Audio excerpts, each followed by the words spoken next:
कहा जाता है कि माता सीता इतनी सुंदर थी कि उनकी सुंदरता की तुलना के लिए लोगों के पास शब्द नहीं होते। तो आइए देखते हैं रामायण का एक सार सीता के संसार से। है रत्न कोई वो मणि कोई, उससी ना स्वर्ग में अप्सरा, ना कोई उसका इस हर। जो काया उसकी देख ले वो सच या रंग में खोजे। है राम की वो संगीत, है राम की वो संगीत, मनमोहक सुंदर मनमोही। जो काया उसकी देख ले वो सच या रंग में खोजे।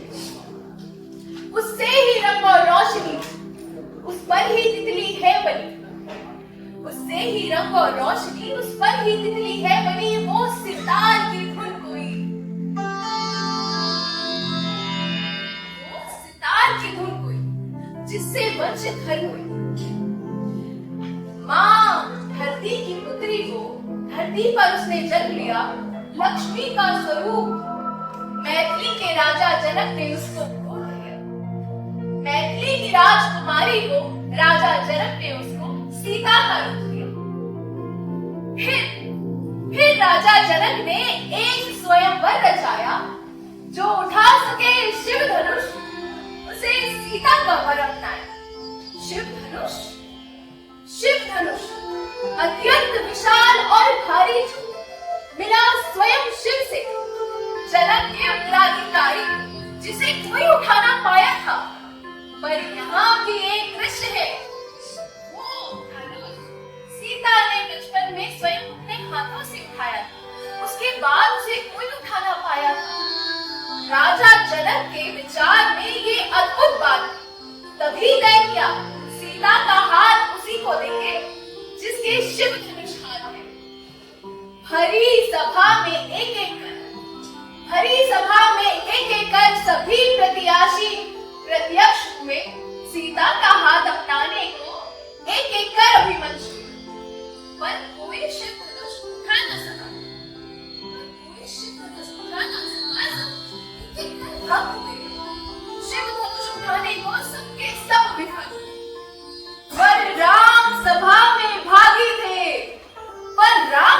में भागी थे, जनक के कहने पर प्रतिभागी थे। ध्रुव विश्वामित्र वहां खड़े, आज्ञा लेकर राम जी आगे बढ़े। उठा लिया एक बार में धनुष, अपना दिखाते राम पौरुष। जैसे ही लगाया कमान दांव पर, टूट गया पिनाक। सभा में सभी प्रतिभागी होते चिनाक पिनाक। गर्भ से आए राजा जनक रामचंद्र के निकट और बोलते अपने स्वर्णिम वचन। बोले सीता मुझे प्राणों से प्यारी है, पूरे जनक की वो राजकुमारी है। सौंपता हूँ हाथ आपको, आज से वो अर्धांगिनी तुम्हारी है। इस प्रकार राम सीता को लेकर अयोध्या आए और ये मनमोहक दृश्य पूरी अयोध्या को भाए। कैकेयी के पास एक दासी थी मंथरा। कैकेयी के पास थी मंथरा, मंथरा के पास विचार थे। कैकेयी के पास थी मंथरा, मंथरा के पास विचार थे। दशरथ से लेने को 2 वचन उसके दूषित आचार थे। एक में भरत को राजगद्दी, दूजे में राम को 14 वर्ष का वनवास। ये सुनकर दशरथ के उड़ गए होशो हवास। पर वचनबद्ध दशरथ ने ऐसा ही ऐलान सुनाया, एक भरत को राजगद्दी, दूसरे में राम को 14 वर्ष का वनवास।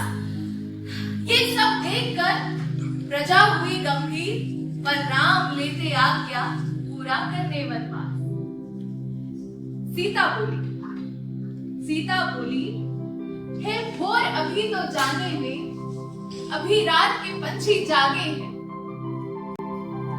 आपके संग वनवास को भैया लक्ष्मण भी आगे हैं। पर स्वामी, ये रात्रि बिना चंद्रमा कहाँ रह पाएगी? आप संगी ये सीता स्वयं आएगी। राम चिंतित होकर बोले, सिया आसान नहीं ये फैसला। वनवास में न ठौर ठिकाना, मुश्किल ही होगा घोंसला। सीता बोली मुस्कुराकर, आप धैर्य रखिए राम मेरे, मैं सदैव आपके साथ चलूंगी, बस आप करना मेरी रक्षा। क्षत्रिय हूं मैं सीता, आप न करें चिंता, अगर आपका फैसला जाने का है तो मैं करूंगा रक्षा। वनवास समय अब शुरू हुआ, वनवास समय अब शुरू हुआ। जंगल में जीवन प्रारंभ, पेड़ों ने दी फल छाया और छाया, चित्रकूट में बनाया उन्होंने अपना घर। सीता थी प्रसन्न, अभिमंत्र और प्रशांत, राम संग मिल रहा उन्हें असीम प्रेम और प्रशांत।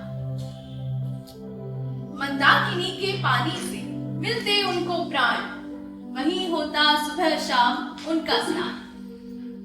वनवास के ये 13 वर्ष, वनवास के ये 13 वर्ष असीम और सुखवान थे, छोटे मोटे कष्टों संग बेहद बलवान थे। राम और सिया के प्रेम में असीम बलवान थे, जब तक सुरपनखा ने अपने पैर रखे ना इस पार थे।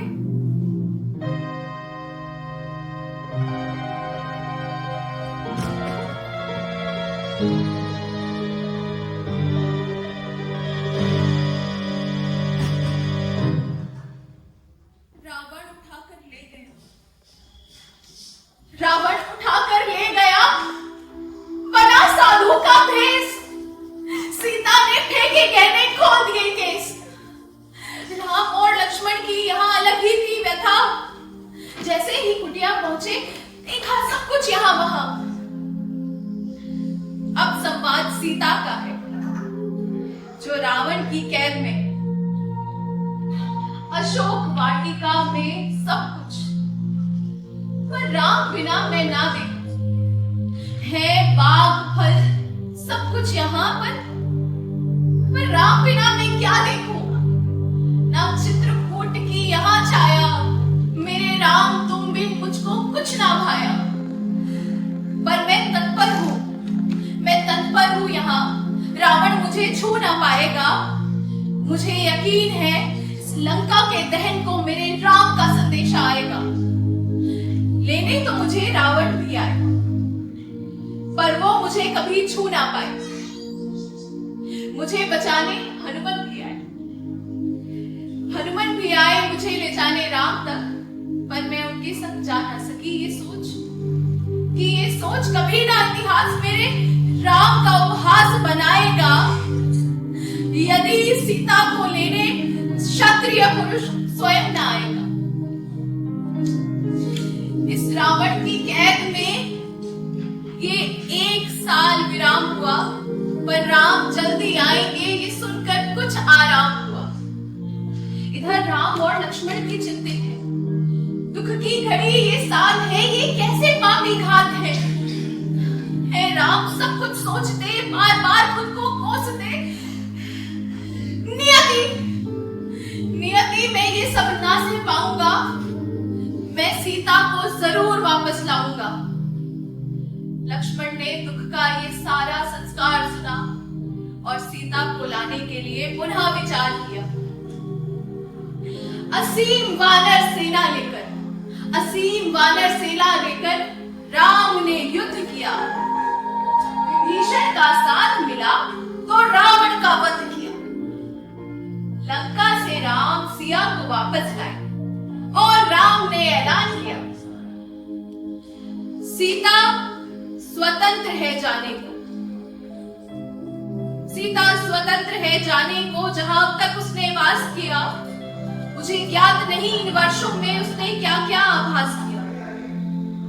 क्या जब तक रावण की कैद में थी उसने चरित्रता का अपमान किया? क्या ऐसा भी कोई क्षण था जब उसने अपनी पवित्रता का बलिदान किया? क्या उसके हृदय में कभी कोई और ख्याल था? ऐसा भी कोई क्षण था सीते जब तुमको मुझसे मलाल था? सीता स्वतंत्र है जाने को, जहां अब तक उसने वास किया। मुझे ज्ञात नहीं इन वर्षों में क्या क्या क्या उसने आभास किया। सब सुन रहे भौचक्के से राम के ऐलान को। राम तो विलय में थे, अब क्या हुआ है राम को? सीता स्तब्ध, व्याकुल और अश्रुत। आपने ये सोचा कैसे? आपने ये सोचा कैसे कि मैं सोच सकूं और कोई? मेरे हृदय में राम है, राम सिवाना और कोई। इस दूरी की व्यथा को कैसे ये समय बीता? अगर आप न ये जान पाए तो जीवित क्यों है सीता?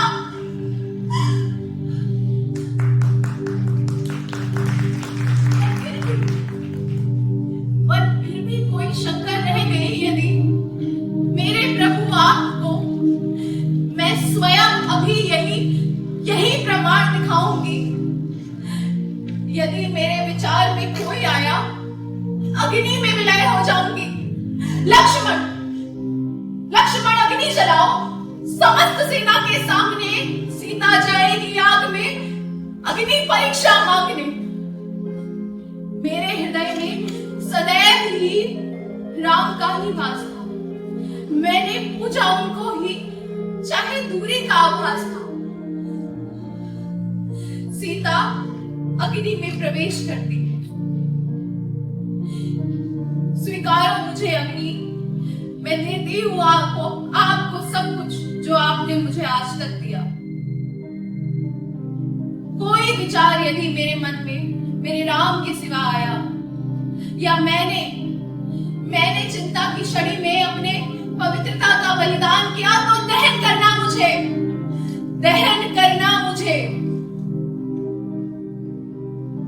अग्नि ने प्रमाण दिया पूरी सेना को उत्तर देकर कि जग में ना दूजे राम है और दूजी ना कोई सिया। सिया के ही राम है और राम की ही है सिया। फूट फूट कर रोकर राम सिया ने आलिंगन किया। अब तक जिससे वंचित थे उस प्रेम का आभास किया। राम बोले, पल भर ना मुझको शंका थी, ना खेद था किसी बात का। ये प्रमाण मेरा नहीं सीते, ये प्रमाण इतिहास का। अब इतिहास न कभी तुम पर कभी कोई आवाज उठाएगा। सीता पावन पवित्र है, ये युगों युगों बतलाएगा। सीते, तुम बिन तो ये राम कदापि नहीं जी पाएगा। तुम बिन तो मुझको स्वर्ग भी नहीं भाएगा। त्वया बिना स्वर्गम अपि न रोचते सीता, त्वया बिना स्वर्गम अपि न रोचते।